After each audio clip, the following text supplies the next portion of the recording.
Thank you so much for listening to episode 26 of the Kindness Rebellion. In this episode, I spoke with Kyle of the Rising Consciousness Community. Kyle is an entrepreneur and the host of the Psychedelic Revolution Podcast. This is a podcast that is focused on the renaissance of psychedelics and what it means for our culture. And he has a lot of very interesting guests on there, so you should definitely check it out. And it is such a great conversation, especially because we literally talked once via Instagram, and we were just like, let's do a podcast together. Let's talk about this, because there's so much to learn and understand with the world of psychedelics that it was just a really, really good conversation, and it was fun to talk with him. You know, we talked about kind of like the recreational use, as well as the spiritual and even the political ramifications of this renaissance. So it's a really interesting conversation. I'm so excited for you to hear it. Please like, share, and subscribe. Do whatever it is you do to let us know that you like the podcast. Without further ado, let's jump right in. Thank you so much. This is a podcast about rejecting tyranny and oppression by cultivating both systemic and individual change. I believe the only way to create this kind of monumental change is to inspire understanding, love, and kindness. From there, we can work to embody these essential values in our cultural systems and in our individual lives. My hope is that by effectively communicating with anyone and everyone, we can establish a shared vision for humanity and explore new ways of living to build a better world for all of us. I'm your host, Nathan Jones, and this is the Kindness Rebellion.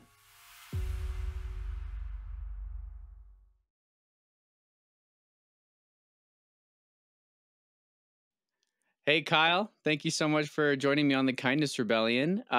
We kind of, had a brief message and interaction online, and I kind of realized that we were just on the same wavelength, and I loved listening to your podcast, The Psychedelic Revolution, and that's kind of why I wanted to have you on. So thank you so much for being on with me today. Yeah, great to be here. Thanks for the invitation, and I'm glad the podcast is reaching some more and more people, which is really exciting for me. Yeah, awesome. It's I've listened to a couple episodes, excited to keep listening to more and then following you on your journey and everything. So I'm happy that we're kind of ending up on the same space and on the same wavelength. So it's a cool opportunity. And I guess the way I'd love to get started is just because, I do kind of, we just barely met and kind of just scratching the surface of each other's journey. So I'd love to get a really broad view of what is the psychedelic revolution and what brought you to this point in your life journey. Love to hear about it. Yeah, absolutely. I think broadly, the psychedelic revolution is the reemergence of psychedelics into society, following the Nixon war on drugs and the Reagan war on drugs. I mean, psychedelics are coming back to a town near you really soon with all the decrim nature and, the decrim activities taking place in Colorado and Oregon. And I think there's 18 states now that have some decrim legislation that's passing through. So it's really coming to society, and I think that it's really needed. And I think the psychedelics play a role in raising the vibration of the planet, and certainly in all the mental health crisis. I saw a stat the other day that 1 in 4 adults has a diagnosable mental disorder, whether it's depression or anxiety, and that's just, obviously society is not working if that's how we're living, and we're living in a fear-based world. And I think psychedelics can really, they're not the answer, because there's a lot of work that goes following psychedelics. And I think that's really the new revolution, which I think is really exciting, where maybe in the 60s, the psychedelics were so new, with LSD being the primary psychedelic at that time as well. Mushrooms weren't that widely dispersed in the 60s. It was mostly LSD when people were doing psychedelics. And that's a very different experience as well, if you've had experience with LSD or mushrooms or ayahuasca. I mean, they all have different experiences that you can take from them. But I think a lot of what is really exciting to me is, and hopefully this is where the field goes, is it looks like from a maturity perspective, where it's preparation, the journey, and then the integration into how you can take that into your 3D world. Because you can take lessons from psychedelics, but if you don't integrate them into, how you act as a man or a father or, any role or mother, that doesn't, it's just a trip. It's just doing drugs. Yeah. And I think that's a difference in this new psychedelic revolution, is that hopefully people are looking at it from a way to raise their consciousness, to become kinder. I love the kindness rebellion, and I feel the same way, like psychedelic renaissance is a term that's used often, but that's a little too soft for me. I think it needs to be like a revolution to kind of radically change some of the paradigms of society and culture. So that's where I'm coming from. And really, it's a lot of fun to be part of this space too. I have to admit, I really dropped into this space because I wanted to meet some really exciting new people and friends and expand my own personal network of friends. And that's where the podcast came from, because I'm not short of guests. Let me put it that way. There's so many incredible people that have a lot to say, that are very eloquent and have a way more knowledge about psychedelics than I do. But I really enjoy, being on the microphone and doing a podcast. So that's where I got going. And I also started the Rising Consciousness community as well, which is really the first step, my first foray into the psychedelic space as well. Awesome. That's a cool journey, and I totally agree with you. This space just has a lot of beautifully minded people, and I think it really is elevating our consciousness in that way. And so just to kind of connect with like-minded people who have had those experiences and are kind of like coming from those experiences, being like, this is like a tool for changing humanity, for elevating our consciousness, like you're saying, to push forth better ideals, especially the ideals that I've kind of experienced through these substances of just like love, connectivity, and just like just the vastness of knowledge and everything like that is just such a beautiful world. And one of the other things that I really love that you mentioned there was just how it's not necessarily like a cure-all. Like, it's not just cool, you're going to take a trip and then you're free and then you're clean and everything. It's like you have to be able to integrate it into your life and utilize the lessons that these substances teach you. I'd love to dive a little bit more into that. What are some of those lessons that you got from psychedelic experiences and were able to kind of learn how to integrate into your life, and what did that look like for you? Yeah, so there's really been like two periods of my psychedelic experiences and journeys. And one period was when I was in my early 20s. I was very much into the San Francisco music scene. I was a DJ on KUSF San Francisco in my college years. Cool. And early Burning Man, I think I went to Burning Man in 1997 or 98, with there's like 3,000 people there. Just that experience. And that ended up, there was a lot of psychedelic use, a lot of MDMA, rave culture in the 1990s. Hip hop was at its peak. It was a great time to live in San Francisco and be involved in music and radio. But then as I got a little bit older, it was turned into abuse, really. And it was like every weekend, and it wasn't honoring the plants and the medicine. And I remember we went to watch, it was Christmas Eve when Lord of the Rings came out, and we were all going to watch Lord of the Rings, everyone who wasn't going home for Christmas or whatever. And one of our friends just was like, oh, we're all going to do mushrooms. And it was no plan. And he made this really, really strong brew. And like Lord of the Rings should have been enough. It was like such a great, and we all did mushrooms, and it was just this experience. And as soon as I was really excited to watch the film. I loved Lord of the Rings, and it was a really important books for me before the movies came out. So I was really fired up. And as soon as the movie started, one of the girls we were with just was like, stood up, was like, I'm out of here. And I looked down the row, and there's like 10 of us at the movie, and no one went with her. And I'm like, fine, I got this one, So I got up and went out, and I just was tripping so hard. I was at this big movie complex, and I had to like sit on the escalator. I couldn't stand on the escalator. It was too much. And it was like Christmas Eve, so there's people everywhere. And it's just like really not the best place to be tripping. Setting was not ideal. But it was fine. I was a pretty experienced tripper at that point, and I was just really concerned about my friend, because she was starting to have a harder time than anyone else, than people normally have. And I just took care of her and got us back to my apartment and just took care of her that evening. But I remember just walking the dog later that night and just being like, that wasn't beautiful. That wasn't sacred. It wasn't that bad of a trip, but I was just like, this isn't how I want to approach the medicine, because previously I really approached it, even in my youth, as, really dropping into something sacred and meaningful and conscious expanding. So I took a break from then, kind of got my life a little bit back on gear, and I ended up having a family and got married, and maybe there were occasional smaller journeys in the meantime. It wasn't like a complete break, but it was an analysis of how I wanted to approach uh, drug use at that point. And some of my friends, one of my friends in particular, who I did a radio show with at the time, Jorgen Stenson, Dr. Fugelfish, on the radio. I mean, he ended up going down a really dark drug path and ended up committing suicide. So there's a dark side to these drugs in medicines when you overuse them. I think they're medicines when you use them with consciousness and with intent, and I think they can quickly become drugs when you don't. And I think there's a difference in the the connotations of both those words. And I think that you want to approach it from a medicine sacred experience. And then later, when I got back into psychedelics, which I'm in now, I would say, like when I set my second revolution in my own personal life, is coming out of COVID. That I got very depressed at the end of 2022, 2020 and 2021, the beginning of 21. It was a really dark time for me.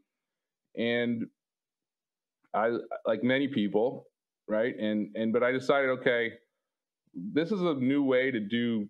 I started looking into psychedelics again. I was aware of all the research that was going on.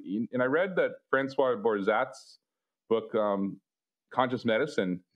And that was really a new approach on how to approach psychedelics. And it was very mindful and with a guide and with intention. And I found a guide, and I signed up with her, and I did about like a month of preparation with, I tend to smoke a lot of pot still, and I didn't smoke any pot, and I didn't drink, and I just kind of like got really mentally prepared for it and did a macro journey. And then integrated that with her, with a few different talk therapy sessions, and really just decided that, like, okay, this was awesome. Really set my life back on track. I really helped my depression there.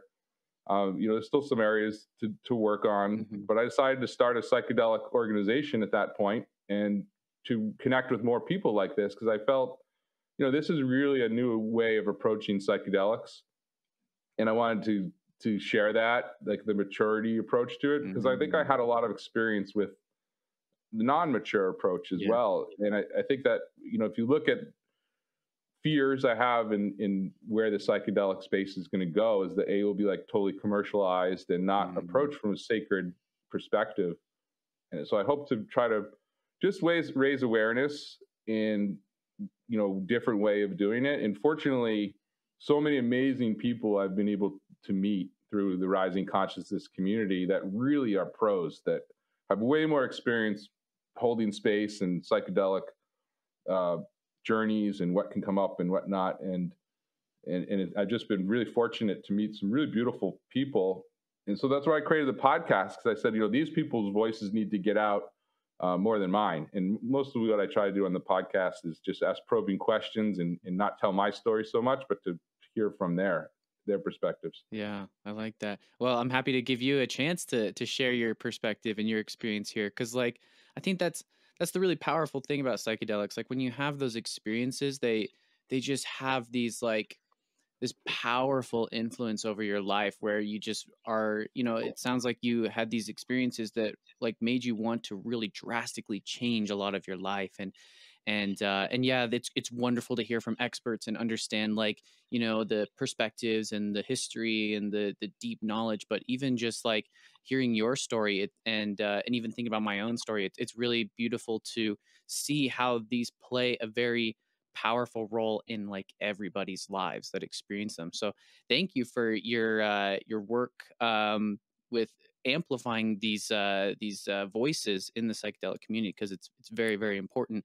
And thank you for sharing your story too, because I think it's really great to hear that transition of just this kind of unconscious, immature sort of use of these substances, to realizing that you're maybe there's something more for this for me here. I especially love that perspective overall. I never actually experienced sort of the party drug culture with any of these substances. The first time I took psilocybin mushrooms, we were trying to have like a party setting, and it was not a party for me. I was immediately like going deep into my psyche and kind of like withdrew from everybody. And I kind of realized that it had to be sort of that sacred experience for me too. And so it's wonderful to hear that kind of that transition that you were talking about. And then I did want to ask, and you are totally welcome to say no, but I kind of wanted to hear more about that journey that you ended up taking, where your psychedelic use was integrated with therapy. If you're comfortable sharing that story. Yeah, sure. I love to talk about my psychedelic journeys Perfect. as well. They're really meaningful days in my lives. But let me be clear, I'm all for recreational use as well. Okay. So I don't think it's like has to only be in a therapeutic session, and particularly when you're younger. I mean, some of those were the most meaningful, times of my life, and it was really stupid. I mean, we almost like blew up a car with fireworks on mushrooms one night, and it was just like a really dumb decision to launch fireworks, but it was hell of a fun time, right? Yeah. And we're lucky that it didn't explode. We like went under like a Pinto, and we're like, I remember just watching it be like, oh no. Oh my God. Luckily it was a dud, and other things like that, like really stupid experiences that I think is great to have when you're in your 20s. And, if I was doing that now, I probably wouldn't be very proud of where I'm at. But when I was 20, it was we just ran down the street and kept running, right? And went to the next fun thing to do. So I don't think it's like one or the other. I think it's really on, as an arc of maturity in life processes, right? You're at different stages in life. I know when you look at, the Hindu religion approaches, like there's 4 kind of unique stages in life. And it's like, adolescence, and then parenting and being professional, then kind of post that. And then there's like your retirement into being like a hermit, meditator. And I think when you are in different stages, and this is one of the reasons why I really want to create an ecosystem that really creates a safe way of using psychedelics. Because I have 2 children, and like we mentioned, psychedelics are coming to this, culture, whether you like it or not. I mean, it's being decrimmed, and the American Medical Association wrote not too long ago that by like 2037, the whole country should be decriminalized in the progression. And I think it's going to be a lot faster than that as well. So these are going to be choices that our future generations are going to be confronted with way more than maybe we were, because it will be available, like pot's available now. Pot used to be harder to get when I was a teenager, because you couldn't go get it from a store. Yeah. Essentially. So I think that there's a way to create a respect for the medicine, and then also safety. I think if we can, so many people fall prey to predators in this space, and I think we need to create a safety net around that and raise awareness of like what are appropriate behaviors from a guide or someone, so that people who are just trying to learn about psychedelics and maybe don't know where to start don't fall into, bad situations. And then the other component is like the fentanyl, and the drug sourcing is really dangerous as well. And you should really have a testing component to that. And who knows how to do that accurately? I mean, it's not that easy. And fortunately, I have very good sources for medicine, but I'm in the industry. I know the people, I have a psychedelic podcast, and I think that there's a lot of awareness around that to grow from. But so let's drop back to my first experience. It's really interesting. Hunter S. Thompson plays a major role, like an arc through the entire journey of my psychedelic experiences. And, I remember reading like Fear and Loathing in Las Vegas was the first book I ever read, like just sat down and read from front to back, and was amazed by the story. I was very interested in all the beat writers like Kerouac and Ginsberg and in high school, and was really well read in terms of the beginning of psychedelic, Ken Kesey and Electrocooled Acid Test, and all those books I devoured, and was really interested in experiencing psychedelics. And I remember that I got to see Hunter S. Thompson speak, and I asked him a question about, how do you know you're ready to do acid or to do a psychedelic journey? And he gave an answer that said, psychedelics like amplify who you are. And if you're, loving, kind, compassionate person, then that's who's going to come out with psychedelics, but if you're a psychopath, your psychopathness will come out. And he's like, you really don't know fully until you take that acid what you are, and it really opens you up. And I think that's, like your heart was expanded because you're a loving, kind person. But I don't think the psychedelics are just like all going to inject like loving and kindness into everybody. So I remember when I went to a fish show the next day actually, and my friend who I was meeting there had already dropped acid, and we didn't really talk about the plan, but I mean, we kind of knew what we were doing. We are going to fish, right? Yeah. So I'm like, well, why didn't you get me some? And so he ran back and got found the acid dealer. And I remember walking to the edge of the parking lot. It was at UMass Amherst, and just like looking at the clouds. It was a really cool sky, and I'm like, well, let's find out if I'm a psycho or not, and drop the acid. And I remember right when it was like coming on, so the first time it starts to come up, it's really interesting experience, right? And it started, we were waiting to go into the show, big lines, and it started to hailstorm, like really big balls of hail.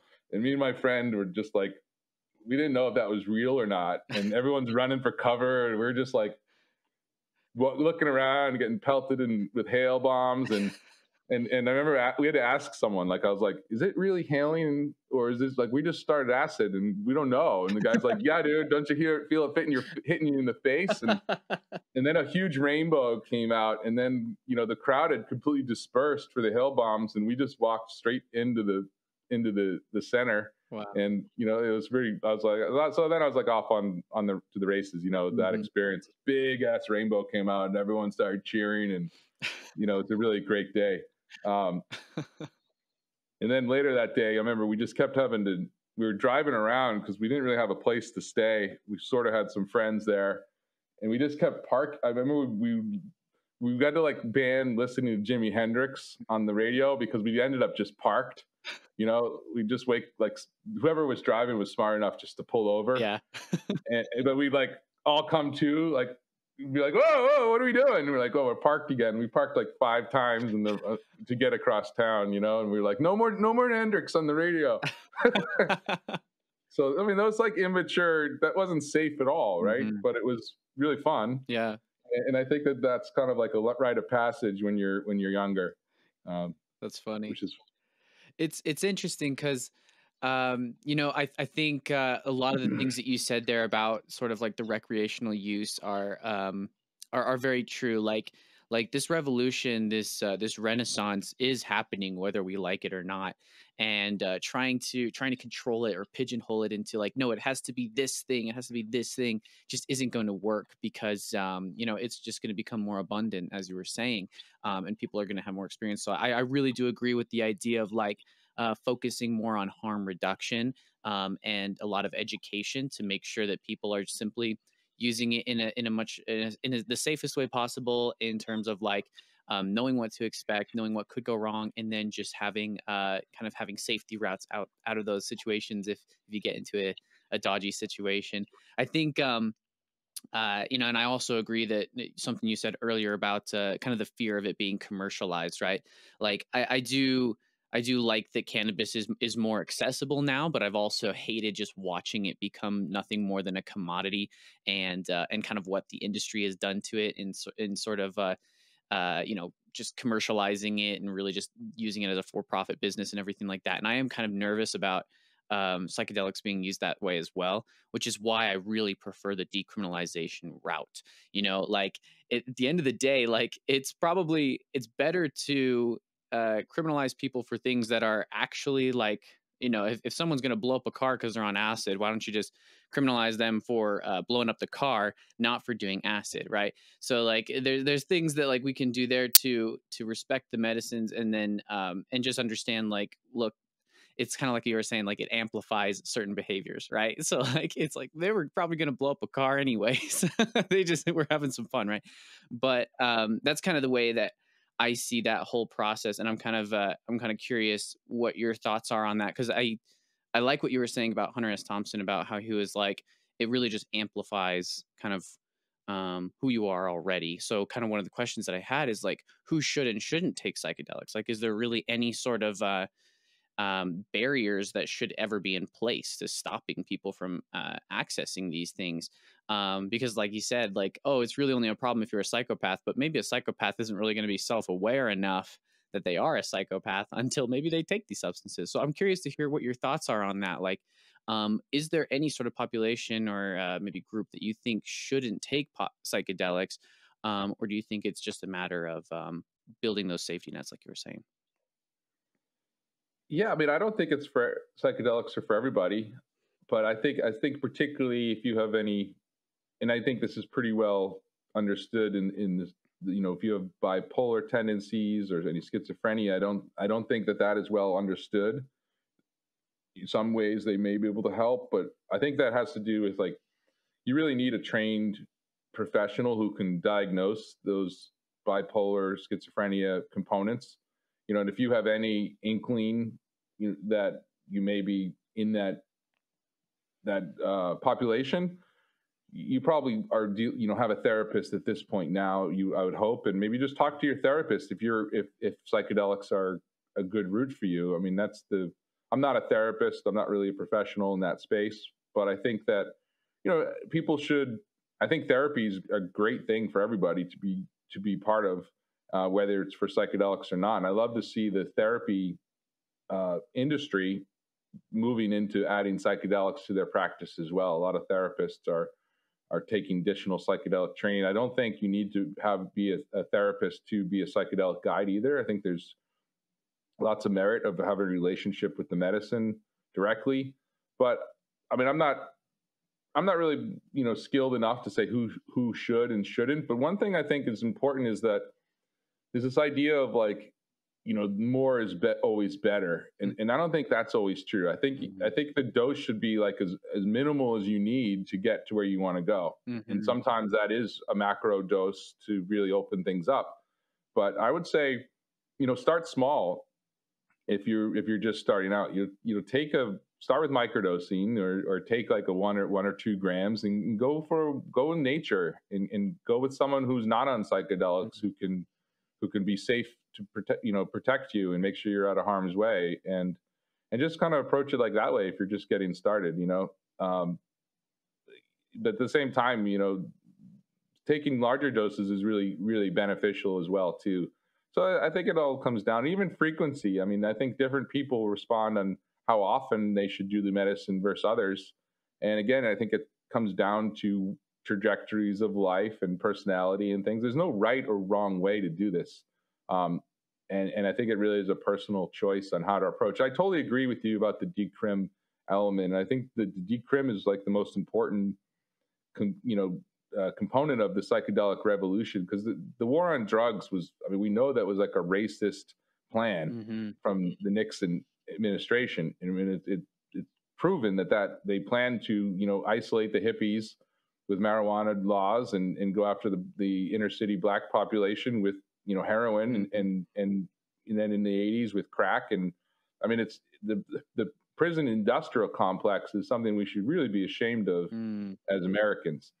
And so just putting people in jail for wanting to explore their consciousness, which should be everyone's right to explore consciousness in any way, shape, or form that they decide to do that. And then also to people who have addictions, rather than to treat the core of the addiction, but just to lock people away for addiction or mental health disorders, without treating the root cause of the addiction, which is probably some trauma from childhood or whatnot. I mean, I think there's a really screwed up approach that we've had in this country on drug law. And I think that the decrim is a major component to change that. And then I think, when decrim comes across the nation, I think that people will be able to grow their own mushrooms. And if you grow mushrooms, you can successfully grow mushrooms now with all these different kits out there, pretty successfully without a lot of effort. And you can grow more than you would ever need, really fast if you make a successful grow. Yeah. And I think that will be something that will be kind of more standard, where people will grow their own medicine, and then, the give, grow, share model will flow from there. And, I think during my podcast with Carlos Pelusa from Decrim Nature, which you probably listened to, I think he he said a really cool way of approaching. He's like, we should approach it like how we regulate food. Like if you can grow tomatoes in your backyard, like you can grow as many tomatoes as you want, but when you start to try to like sell those tomatoes, then maybe it should be regulated in a commerce kind of way.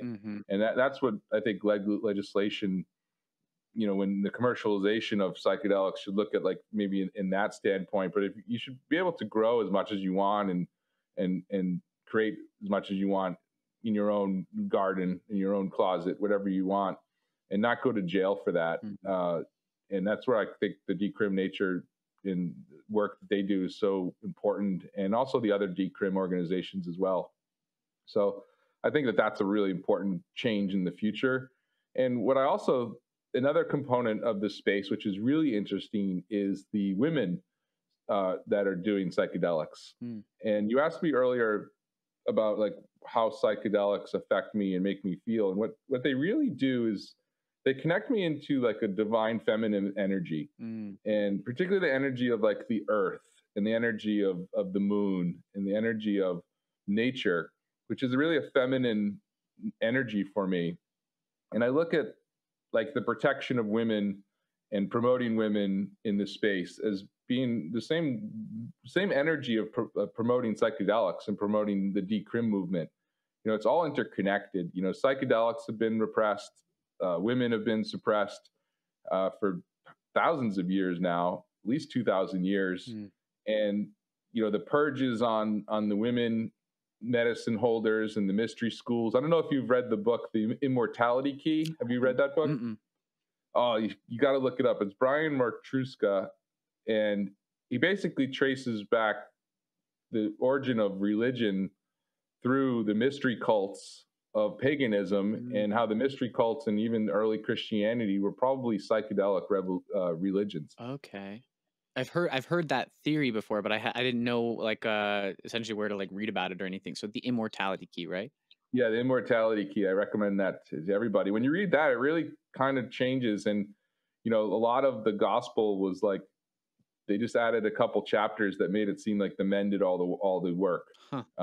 And they, you know, removed some of the other ones, like the Book of Enoch. You know, they just deleted that one because it was more like mysticism and spirituality. And it's just the way that our culture has evolved in the last 2,000 years. You know, there's a lot of damage that has been done to our connection to the earth, and our connection to where our food comes from, and our health. And psychedelics have a way of reminding you that you're part of that ecosystem of the earth, and you know that every day is Earth Day, and you know we should really respect our, you know, don't harm our women, and you know, give them more power than in voice and acknowledgement than they currently have. Not like a glass ceiling thing, but just to be, you know, use our masculine energy to be kind and gentle. I mean, that was one of the best lessons I ever had from a teacher who's this Hawaiian kahuna. And we did the ceremony, and at the end of it, it was like a rebirthing ceremony. And he was sort of like the one who met you on the other side. And he just said, use your strength to be kind and gentle. And I really try to live that motto, and that's how you can be a real strong man. I mean, the biggest guy in the room never gets in a fight, right? He doesn't have to be the aggressor, because, you know, the people who are really, really strong don't really have to get angry. Anger is like a failure to use your strength, right? It's a reaction to that. Yeah, sorry to interrupt. No, so I think that, you know, the psychedelics do a lot more than just, you know, open you up to new energies and new pathways, but I think they can really bring you back grounded to really connection to ancient energies as well, and you know, things that we've lost. We've lost a lot of community. We've lost a lot of sacredness and just life.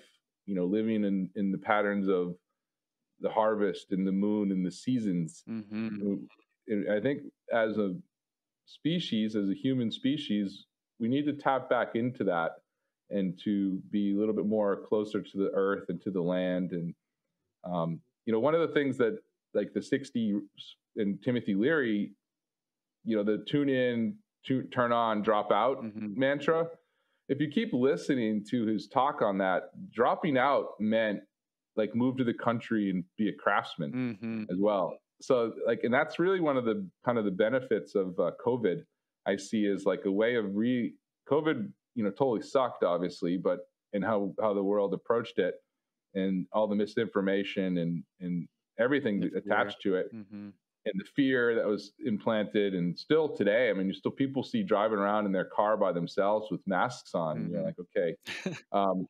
But what it did is it also made us look like, do we really need to go into an office every day? Do we really need to spend really slowed everything down? And I think hopefully there'll be some real lessons that we can take from that period of time about how to slow down, how to maybe get a little closer to the land, and a lot of people got into psychedelics as well. Yeah, needed to find a way to experience out, when they're kind of locked away and locked in. So I definitely saw a lot of people choosing to experience psychedelics. You covered a lot of different things in that, and I loved it all because I think one of the things that I kind of really grasped onto is COVID was also a very transformational time for me as well. I think it was for a lot of people because we were forced to sit there and really think and explore ourselves a little bit more. And psychedelics had a huge impact on me during that time. And even it's funny that you kind of mentioned your experience with kind of like your divine masculine, divine feminine, and especially using strength to amplify kindness, because that was actually one of the first lessons that I got from my very first psilocybin experience. Is I kind of melted. I kind of went and cocooned on my own, and then I went and hopped in the shower and just I saw everything melting away, and the only thing that was left was strength. It was that was the mantra that I left with, and then later on I started to develop the kind of the understanding that my values were understanding, love, and kindness. And so that really resonated with me that you mentioned that, because that was definitely something that those substances had taught me as well. And I think that's really cool to hear more and more people having that experience specifically. And then I think one of the other things that you touched on there, just specifically with the divine feminine and being able to use that knowledge of interconnectedness, love, caring, compassion, and just an understanding of the earth. That was something I'd also kind of been opened up to, was this idea of a divine feminine within me, and being able to embrace that and love it and appreciate it. And I think that is something else that can be a huge value with these substances, is just making sure they're helping people sort of integrate more fully with both aspects of their life in that way. And it's interesting that you also brought up the way that kind of religion and our culture had really suppressed the divine feminine women, and sort of a love for the earth, because I'm actually reading this book called The Chalice and the Blade, which talks exactly about that, about how for most of human history, what we consider feminine was actually just very obvious, was sort of the primary thing that was worshipped or understood in a lot of cultures. And it wasn't until these nomadic Aryan tribes came through from these these arid lands that just didn't have a whole lot of resources. They developed weapons and sort of very brutish and savage cultures and norms to go in and essentially colonize all of these other cultures, and it just swept the entire globe. And it sort of shifted the entire human mindset to love the powerful, dominating masculine energy. And I think what that also turned into, like you mentioned, was a disregard and not caring about the earth. And so I think that is definitely something that these substances can really help us get back to, is returning to the earth. And COVID did that for me too. It forced us to kind of really appreciate outside, it appreciate our interconnectedness to each other. And so I think there was definitely a lot of good things that came out of COVID in terms of an awakening, sort of that reemergence. And I guess that kind of brings me to my next question about about how these substances can really play a role in sort of like a political revolution or even an economic revolution. Specifically, one thing that I often talk about in this podcast is the way capitalism has just really decimated the globe, even decimated our interpersonal relationships, and used it to separate us and make us fight each other for resources. And I kind of feel like psychedelics have really opened me up to this idea that that's not the way to be organizing ourselves, because we need to be organizing on the premise of like interconnectedness and love and sharing and cooperation. So I'd love to hear your perspective on that specifically. Like, with your podcast being the Psychedelic Revolution, do you see these substances playing a role in a political or economic revolution? Well, I hope so. I don't see capitalism going anywhere, Mhm. and I still don't think capitalism as a system is all too bad, that terrible.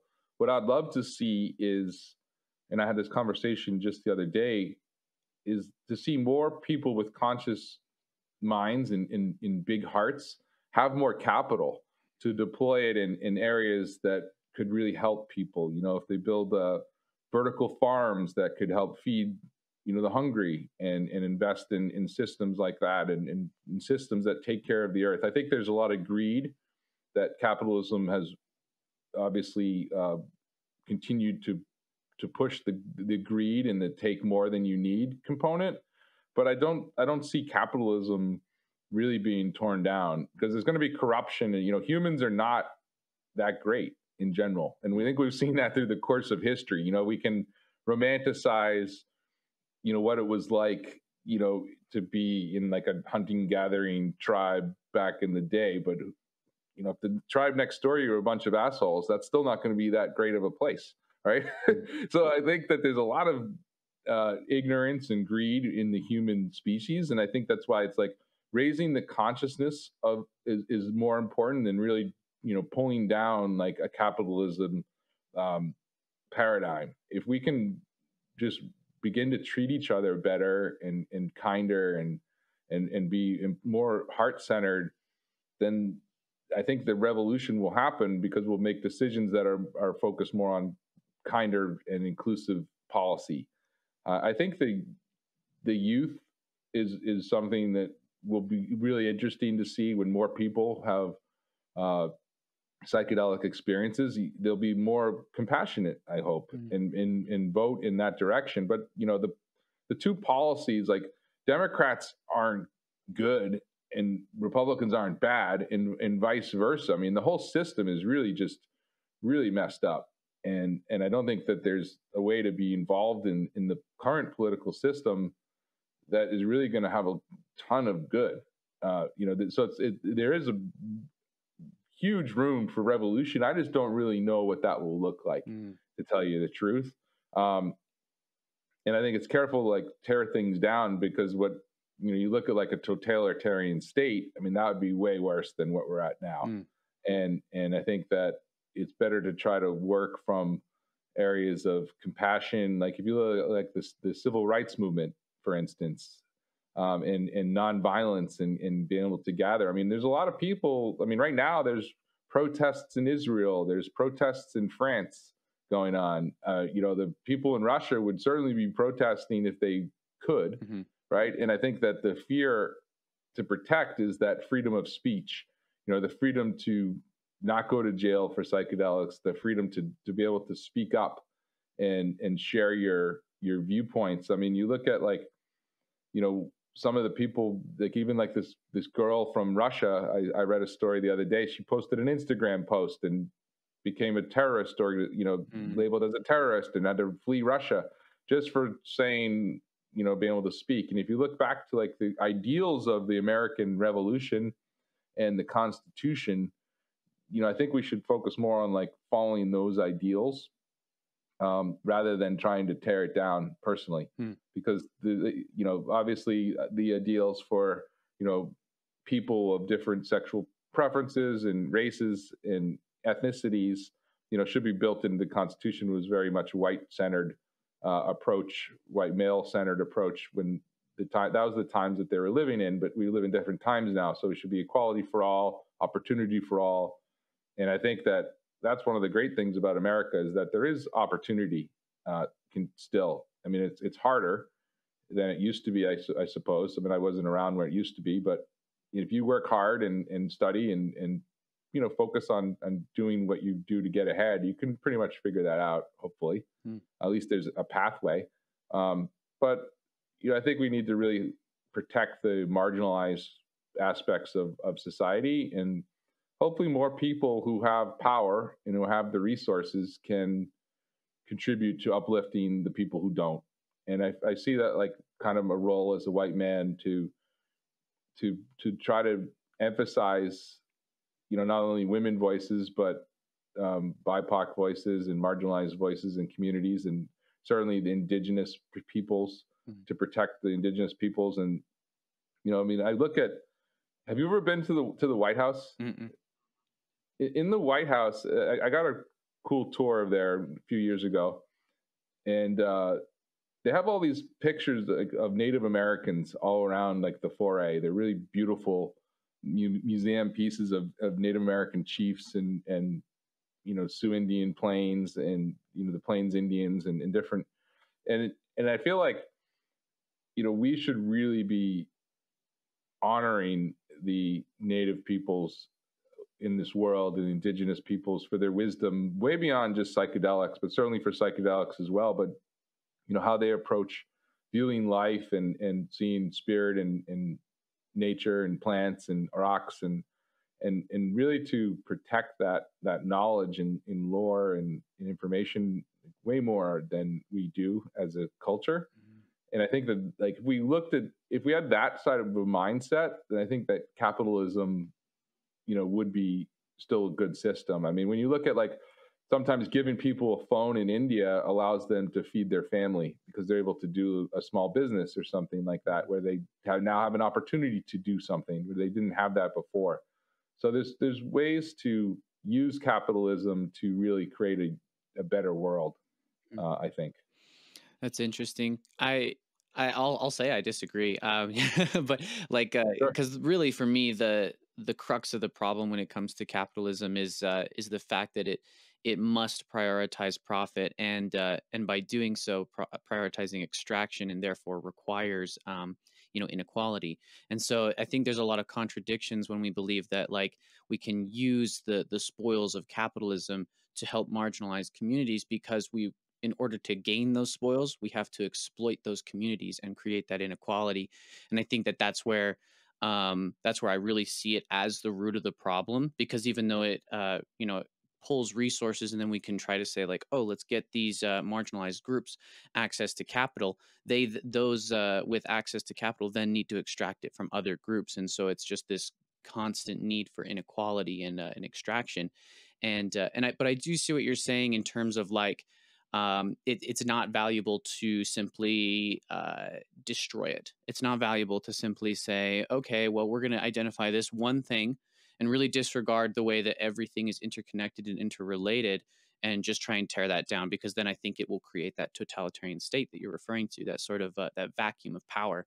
And the reason that I bring that up is because like my experience with psychedelics really opened me up to this idea of of community, right? Of interconnectedness and understanding each other and valuing each other's needs.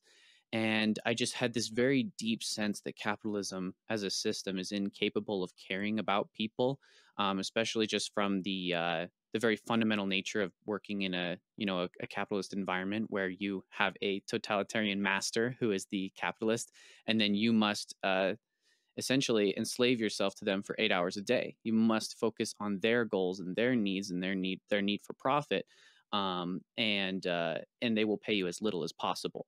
And so that was a pattern that I started to recognize, and I kind of felt like this just could not be the way, the system. And then I felt like psychedelics were sort of reinforcing that for me. It was sort of telling me like, there needs to be this equity, there needs to be this collaboration and this love that I felt like our system was incapable of giving to us. And I kind of also wanted to bring up what you were saying about indigenous cultures, because I do agree that their wisdom is very, very, very much needed in more spaces than just the psychedelic space. I think we have a lot to learn from them in terms of their use of psychedelics and kind of the ritualistic sort of sacredness around it. I did really love that, but I also agree that that our systems need to embody their cultures and ideals as well.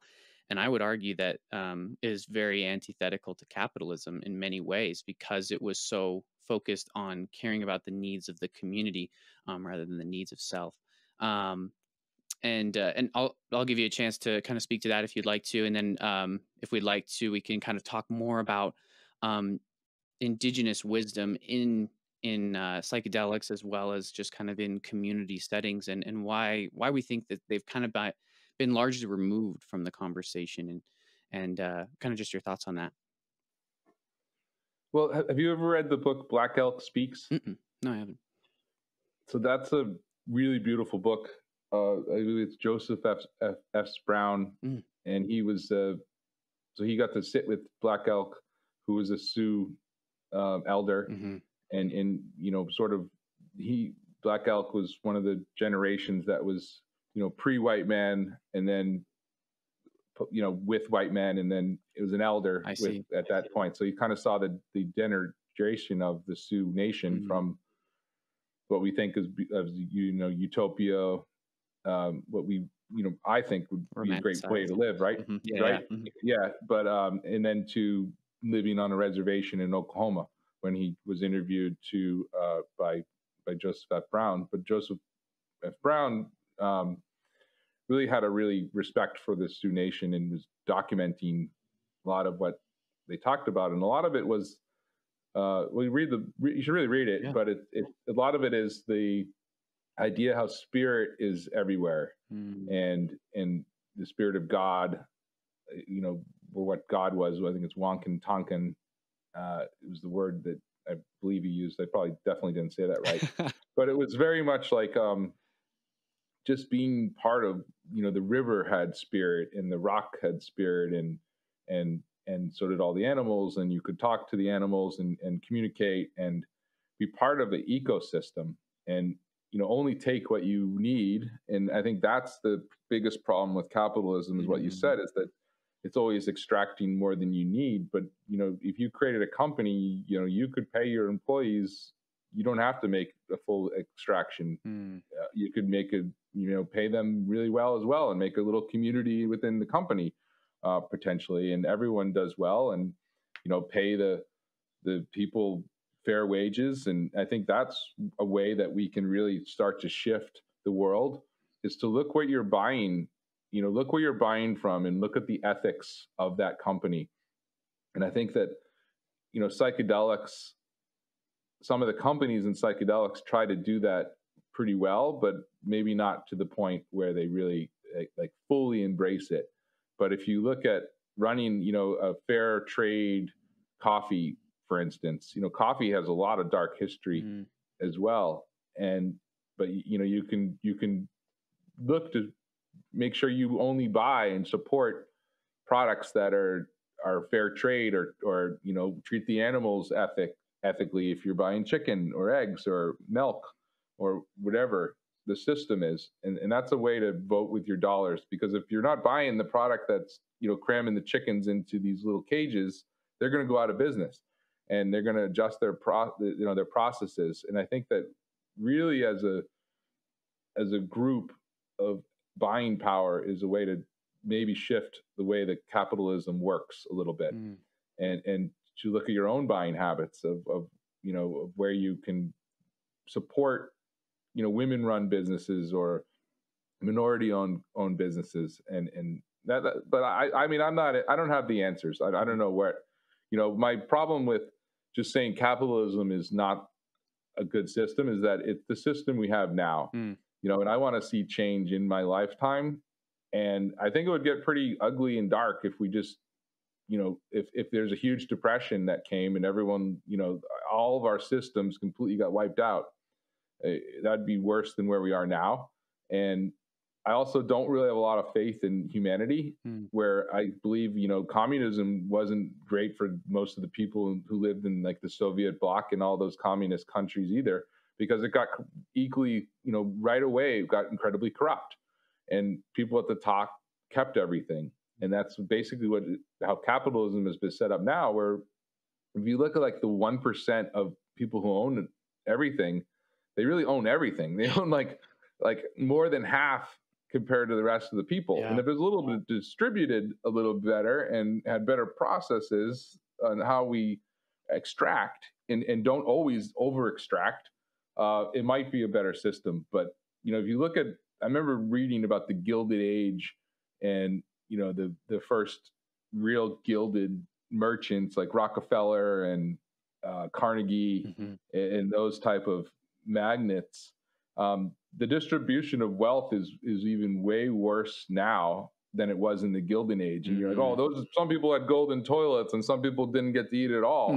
Well, that's where we're living in now, but it's even worse than it was in the Gilded Age. Yeah. And, you look at like the amount of money that people made during COVID, like the 1% made like 16 trillion. I don't even know what the numbers are, but it's insane. It's disgusting. Yeah.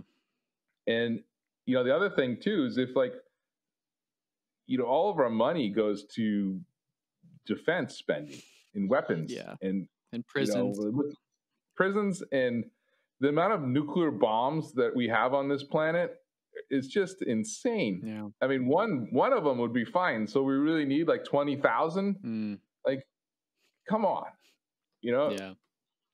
I really agree with a lot of what you're saying, and I appreciate the perspective, because I think you're right that like simply just saying, all right, is kind of like what I said earlier, where just saying capitalism is the problem, destroy it now, is going to create that vacuum, and it would create darker scenarios than we are experiencing right now. I think you're absolutely right. And I actually like that you really brought up that that book. It was Talking with Black Elk. Was that? Yeah, Black Elk Speaks. Black Elk Speaks. I'll definitely read that, because I think one of the mindset shifts that would need to occur before maybe we, I guess I'll say, I wonder if it would be better to have this cultural mindset shift, this cultural awakening and elevation in consciousness before we leave capitalism in the rear view, because I think there's a deeper need that needs to be addressed. And it was kind of like what you were mentioning in that Black Elk Speaks, because I think it's a reverence and an understanding that there is like deep intelligence and deep value in everything around us, including each other, the earth, and its natural resources that we wholly rely upon. And then I like how you also mentioned kind of the need for I guess to acknowledging that like we are fully reliant on businesses as well. We are fully reliant on the capitalist system especially in America, right? And so it really would need to be a change and a shift in those spaces first. I especially like the idea of turning businesses into a more communal space, and treating them more as a community where we really value each other and focus on the fact that we're all collaborating with each other, and that each person really has equal value as a human being. And I think that can kind of be married with that idea of like that there is spirit in everything, that there is God in everything, right? And understanding that all the people who are there contributing to creating that wealth are inherently sacred in their own right as beings. And I think that if there is that kind of cultural shift in business where we are seeing and treating each other that way, and then we expand that to treat the earth that way, I do think it would create a lot of the effects that you're referring to. And I would also wager that if that occurs, and we build that sense well enough, we can overcome those problems that you kind of see with humanity as a whole, right? We would overcome those problems of humans being very greedy and selfish, because we would have already incorporated a new ideal of equality and inclusivity and care and community. And I think that we would eventually just see capitalism exit stage left, if I'm being honest. And I think that would definitely come from a shift in those ideals and perspectives, which, kind of bringing it all back around, I really think psychedelics like really curate and cultivate those ideals, at least in my experience. And it sounds like in yours too, where, it was about love and kindness and growth and kind of that strength in a more holistic and moral way. Do you feel like that's accurate? Yeah, yeah, for sure. I think that, I mean, our reality is only the 3D reality that we live in is such a minor part of reality. That's true. Really. Yeah. Yeah. And the energy, I mean, we're all energy, and we're matter that is slowed down enough to have like a solid form. Right? But this table was, I mean, everyone's heard the talk. These are just atoms, and there's just space between it, Mm-hmm. and we're really just energy. And I think that psychedelics help you tap into that understanding of like your vibration is really what your essence is. And if you're vibrating in fear, you're gonna give off that real low vibration experiences. You're gonna attract low vibration experiences to you as well. Whereas in the reverse of that, if you're vibrating in joy and in love, in confidence and happiness and connection, you're going to vibrate on that vibration as well. Like the good vibes only is such a great like take on that, but it's so true as well. And that too when you are acting, in your highest self, like your love and your happiness, and you can accomplish anything and really be successful. And I think we really need to define as a culture what it means to be successful. And I think capitalism, capitalism really came out of like the Puritan mindset, was like work, work, work, work, and then, God will reward you. Yeah. And we still are dealing with that trauma of our past generations. And, it's like that's Smoke Two Joints song, hard work good, hard work great, but first take care of head. And I think that you've got to really approach that. And like, I really have been fortunate enough where I've run my own business and I get to spend a lot of time with my kids, and as they grow up and be really present with their lives at this period of my life. And I think that, I wouldn't have been able to do that without being able to have my own business, and it's very difficult for me to work for someone else at this point, because I make my schedule, I mean, even to the point where I'm like, I don't really do Zoom calls, like call me, because I might not be at my desk. I might be on a hike or something, like I just don't need to be trapped in even, I work from home since 2003. So it wasn't a change for me. Right, just that more people realized how to do it, and it's been more acceptable, which is good, because it's more acceptable for now to like apply to a job that's hybrid or remote. Oh my God, that wasn't even possible a couple of years ago, right? So, it's just, I think psychedelics. We'll get back to the psychedelic. It opens people up to new perspectives, and perspectives that create even more reality. That seem even, once you realize your connectedness to all the molecules that are floating around you, that's really the interconnectedness. It's like your Buddhism emptiness vibe. And, I'm a Buddhist by nature. So, when I end up in a psychedelic world, it's very much connecting to my core belief system of Buddhism.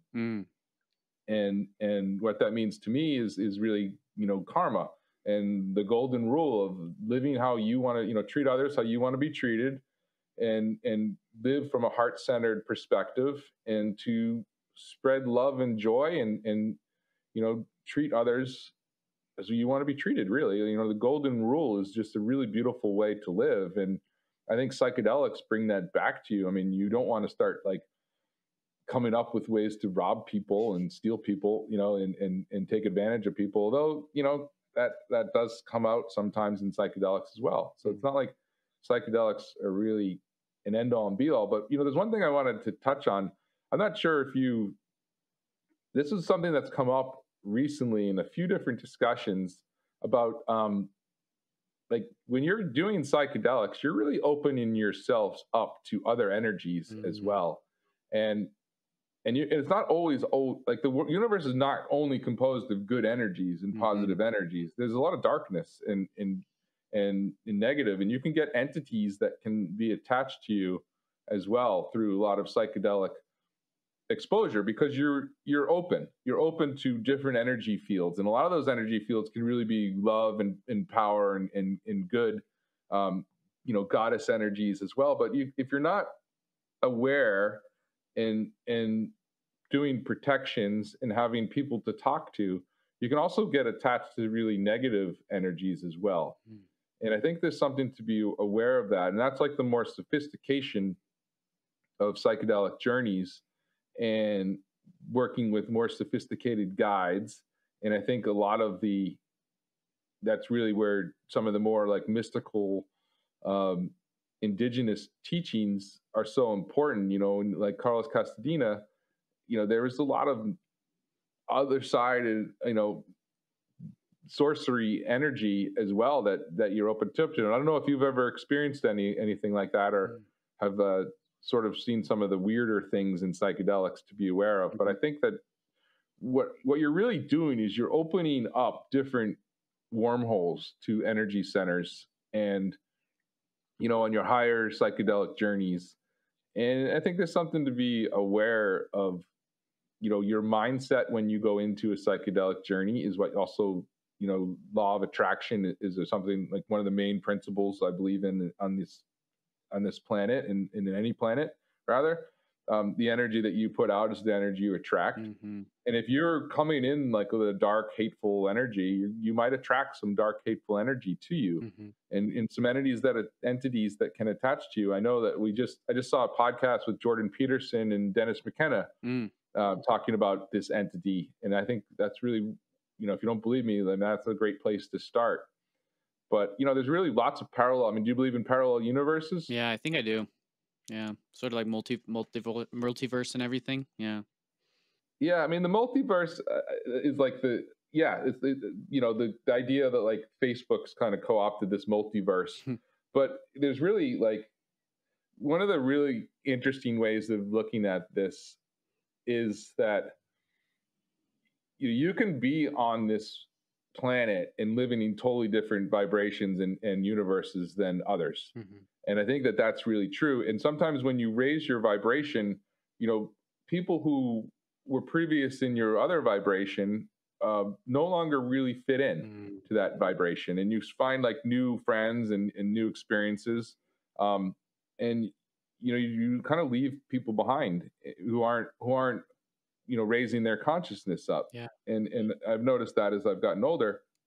But you can create a whole reality that's your reality is your reality. It's no one else's. And you can create that, and you can live in fear or you can live in love. And those are really your choices. And that's a parallel universe by itself. Right. But I think that there's plenty of other ways to exist as well. And, I think there's 12, different realms that we all kind of have a foot in, or some energy into. And psychedelics begins to open up this mindset and the acceptance of more than just, Kyle in this 3D body and what I'm supposed to be doing, and what am I supposed to be doing? Who knows? I mean, a lot of those things have been pre-programmed from conditioning and from society and from my parents and from experiences I had in the womb, and, experiences that my mom had when I was in the womb, and experiences that her grandmother and the grandmother before and grandparents all had, generational trauma. I really believe in, that is something that we all are healing. And I don't know what you think about like the idea of like 7 generations in terms of the Native American approach. But if you go 7 generations back, and the decisions that we're making now, 7 generations forward, 7 generations back is like a long time ago. Yeah, it is. But I mean, I don't even know exactly who my relatives were 7 generations back. Yeah, it's interesting because I do agree with a lot of what you said. And it's I also want to kind of clarify that what you said about like owning a business and being able to have that freedom and that ability to like spend time with your kids and have a more open schedule that works better for you. I mean, I was recently fired from my job, I believe for trying to unionize my work.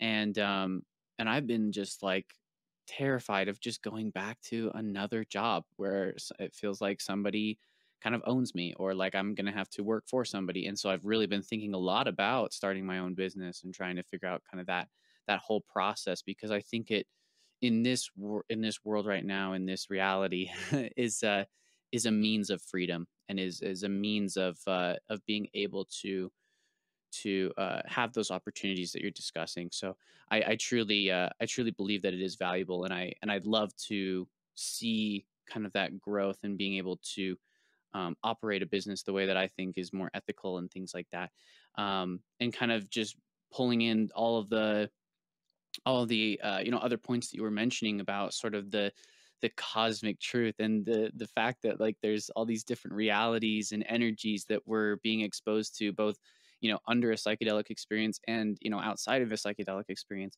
I think that is totally valid and totally relevant, and there's so much that we have to be aware of, and kind of come back to like our values and the things that truly matter to us, so that we can navigate that complex, infinitely complexifying web.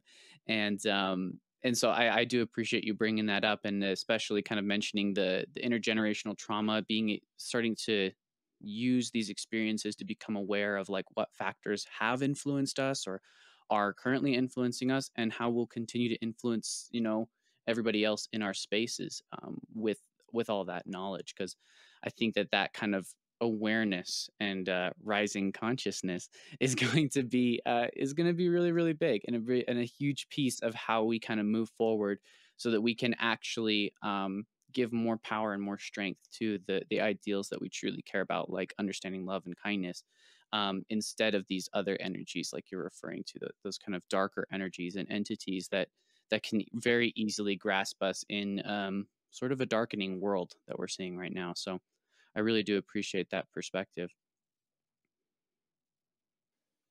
Yeah.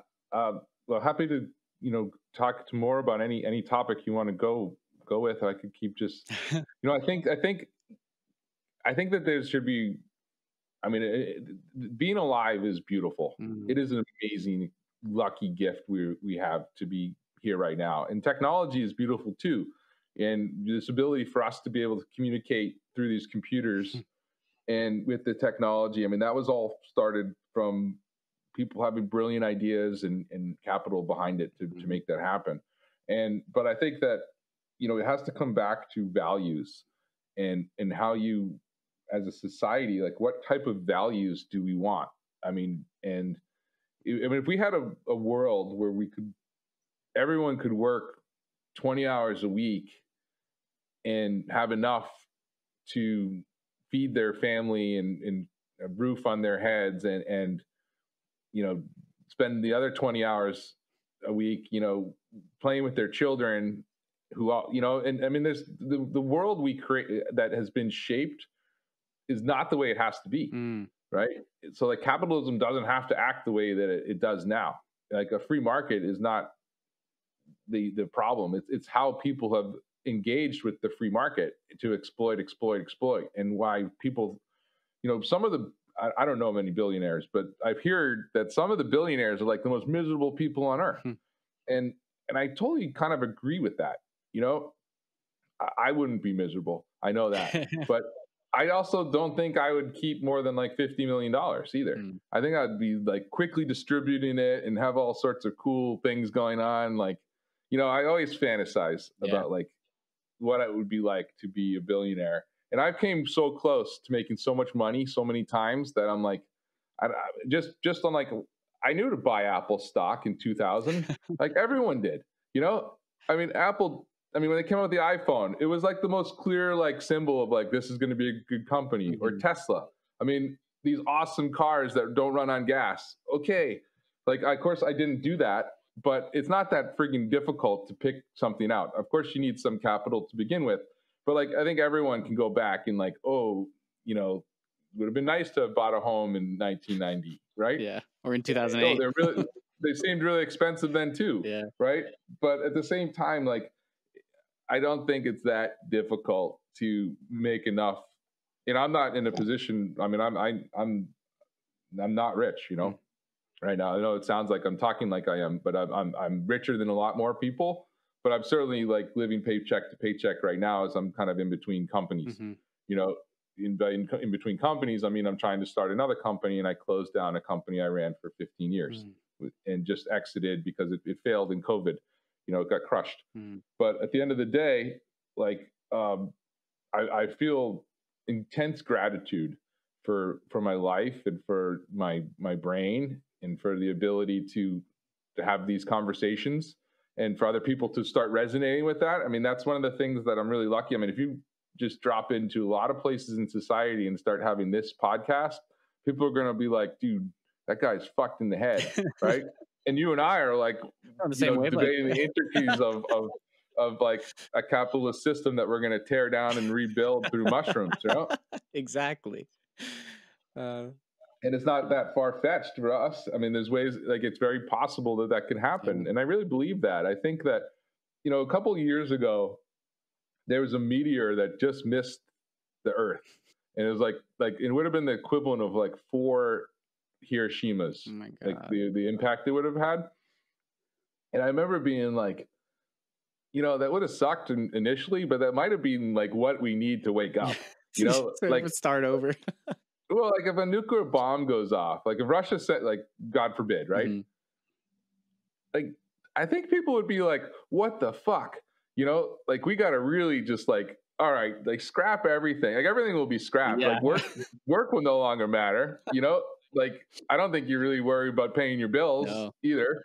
And I think that people might be like, you know what? Like, you know, because a couple people are like in control of resources and power, that like the 99% of people are at their whim. Like that could flip pretty quickly, you know, if people just decide to flip it.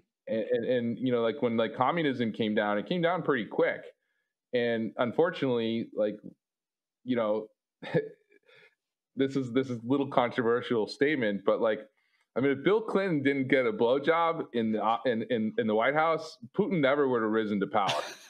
You know? Okay. And that's just my personal opinion, because in the 90s, like, Russia was really, really on the outs. And we kind of had our foot on their throat of like controlling their economy and things. And then Monica Lewinsky, you know, and Bill Clinton got together. And then Bill got impeached and took his eye off of Russia, and that's when Putin rose up through the ranks. Wow. I did not know that. And that's just my personal opinion in history, you know, is that like those little things make a huge difference, you know? I guess. And I don't know. That's kind of what I'm hearing from this whole thing, is just like, I mean, this universe is so vast. There's infinite possibilities. Like anything could change at any moment. And I guess it's all about right now, right? It's all about this present moment that we'll kind of just continue to live in and exist in, and whatever happens, right? Because it's like you're saying, like one small event could change everything, but we also have no idea what that could look like. Well, the present moment is all we have. And this is it. I mean, if you live in like a fear-based mentality is based on the future, right?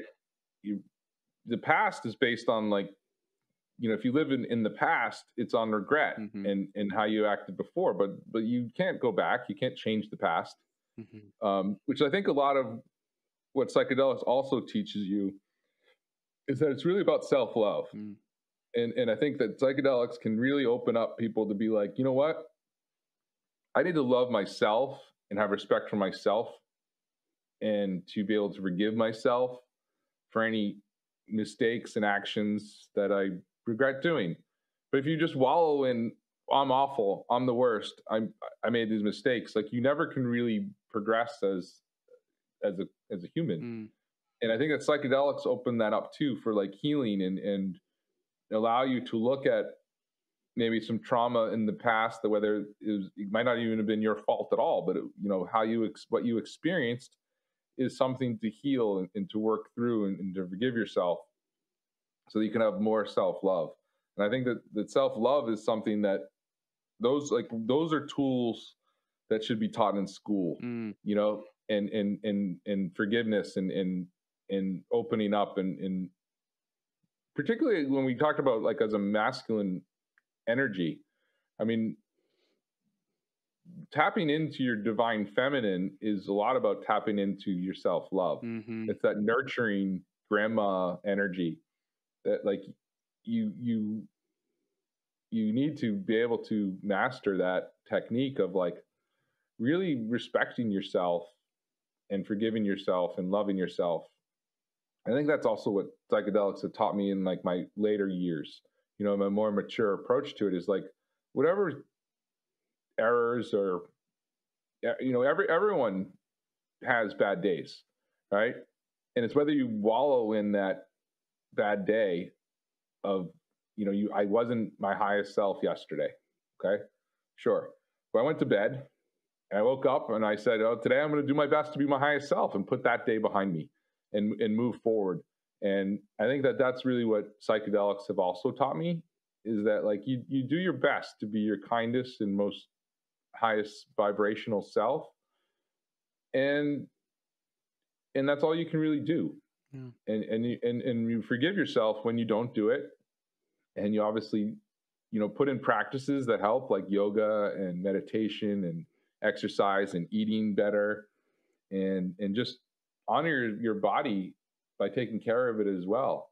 You know, I find what's really interesting is there's way less alcohol around the psychedelic space. And it's not like, I mean, I found that myself, but then I go to these events and there's no alcohol, and it's great because I don't want it, want it anyway. Right. But at the same time, like no one else wants it either. Yeah. It's not even like an option, and no one's being like, hey, where's the wine or the beer? Yeah. Nobody's even looking for it. Which is really cool. We're really different, right? I mean, that's a huge shift by itself. Yeah, it is.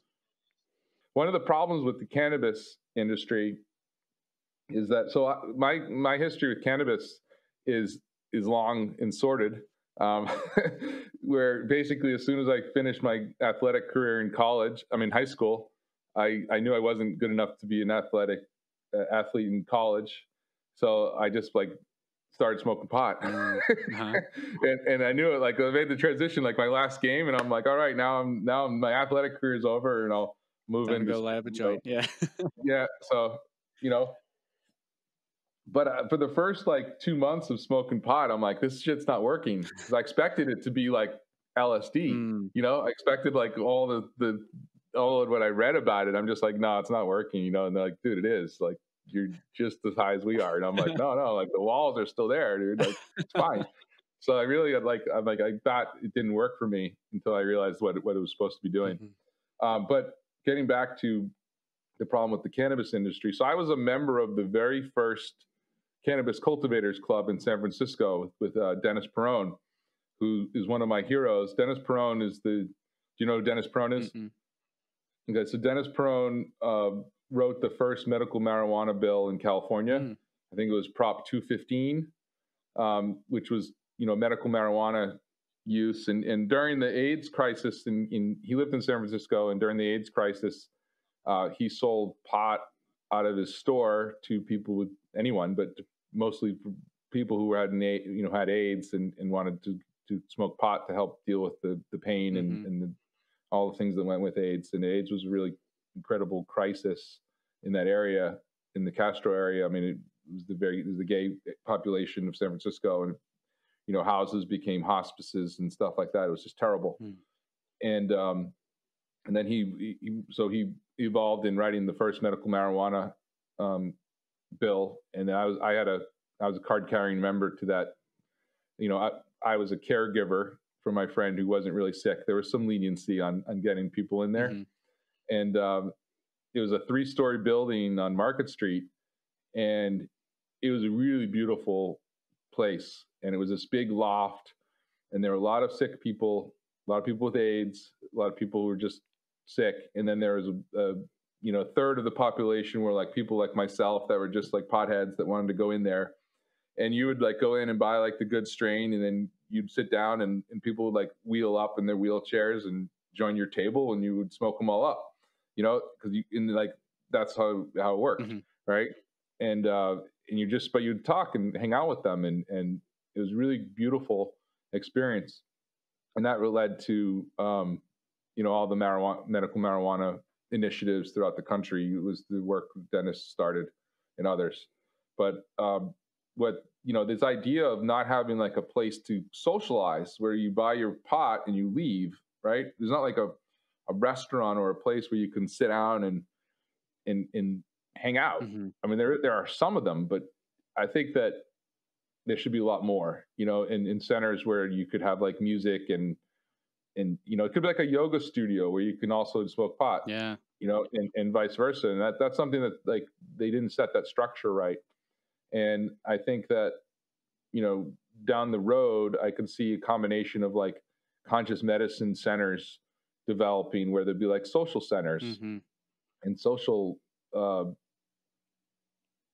places where people can meet and gather and have community. And it won't only be about like the psychedelics. So it could be a small portion. It could be meditation Mm-hmm. and sound healing and alternative medicine, acupuncture. All those things will be kind of combined in different genres and different buildings and different communities, and people will communicate. Yeah, I think we'll definitely start to see more of that just as the cultural consciousness really grows around all of these substances, these plant medicines, these alternative medicines. I think we'll definitely see more of kind of a collective embrace of those things.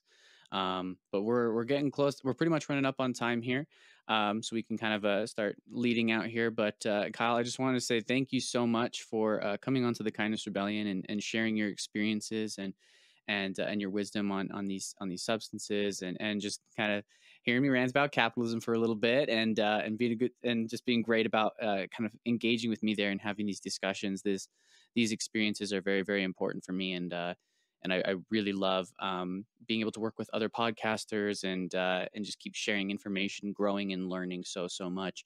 Especially some of the books that we mentioned here, I'm definitely going to go check out and add them to my Audible. So just want to say thank you so much, and we'll definitely keep in touch. You want to let us know of kind of like all of your socials, places where people can check you out and listen to your content and get to know you.